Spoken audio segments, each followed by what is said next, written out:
उनका हवाला दे करके और दोबारा से उसको विधिवत रूप से मैं उसको कल सबमिट करूंगा, क्योंकि जो भी बातें उसमें लिखी हैं वो सारी इस सदन की संपत्ति हैं, कार्रवाई का हिस्सा हैं।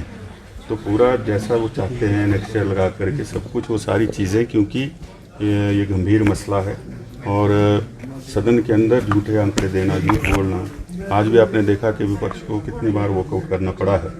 तो इन सारी चीज़ों की गंभीरता को देखते हुए इसको दोबारा से कल मूव करूँगा। सर, आपको क्या लगता है कि आज जो लड़ाई है आप दोनों की कहीं ऐसे नहीं व्यक्तिगत तौर पर पहुंच गई, क्योंकि जिस तरह के बयान होते हैं मुख्यमंत्री भी आपको व्यक्तिगत तौर पर आपके खिलाफ बयानबाजी करते हैं, तो ये लड़ाई व्यक्तिगत चल रही है राजनीति की जगह? व्यक्तिगत कोई लड़ाई नहीं है इसमें, मेरा तो व्यक्तिगत कोई मुद्दा ही नहीं है। इसमें बेरोजगारों का मुद्दा है, इसमें जो विधायकों को डिस्क्रिशनरी ग्रांट ऐच्छिक निधि पिछले सत्र में कहा था कि 1 लाख रुपए देंगे, वो मिली नहीं।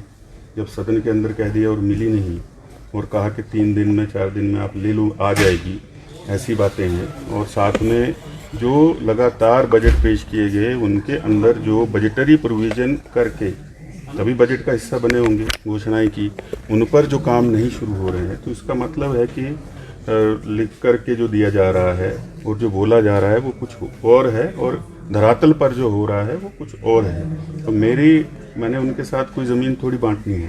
तो मैं दूसरे दल में हूँ, वो दूसरे दल में हैं, ठीक है, सदन के नेता हैं, लेकिन उस पद की गरिमा का ख्याल तो उनको खुद ही रखना है, उसके लिए कोई दूसरा व्यक्ति थोड़ी आएगा ख्याल रखने के लिए।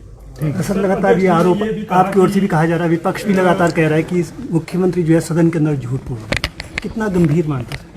देखिए, इसीलिए तो ये विशेषाधिकार हनन का मामला उठाया था मैंने कि आज जो है नेता प्रतिपक्ष ने भी कहा है, जयराम ठाकुर जी ने, कि लगातार अंदर झूठे आंकड़े जो हैं वो दिए जा रहे हैं। तो फिर इससे तो अच्छा कि ऐसे प्रश्नकाल के बजाय तो आरटीआई के माध्यम से इंसान जो है वो कोई भी व्यक्ति जानकारी ले ले, तो उसका औचित्य क्या रह गया? तो चुन करके आने का क्या औचित्य रह गया अगर जानकारी आपको गलत आ रही है?